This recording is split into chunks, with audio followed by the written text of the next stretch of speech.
Στη νέα έκδοση της λογιστικής εφαρμογής έχουμε νέες δυνατότητες και βελτιώσεις που αφορούν το MyData, το ειδικό καθεστώς ΦΠΑ 39β, καθώς και το έντυπο τέλους παρεπιδημούντων. Ας δούμε τα θέματα αναλυτικά. Στο μενού Ίντερνετ Σύνδεση προσθέθηκε η δήλωση απόδοσης τέλους διαμονής παρεπιδημούντων και τέλους επί των ανακαθαρίστων εσόδων.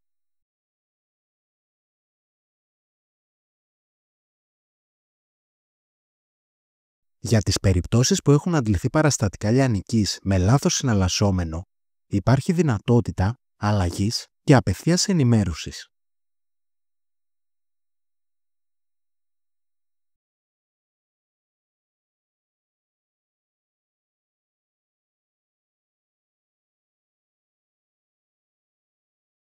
Πραγματοποιήθηκαν επίσης βελτιώσεις και προσθήκες που αφορούν τακτοποιητικές εγγραφές για το ειδικό καθεστώς 39β αναμήνα σε εταιρείες με απλογραφικά βιβλία και την ένδειξη δυσχέρειας συσχέτισης ως ειδική κατηγορία στην αυτόματη δημιουργία τακτοποιητικών εγγραφών MyData.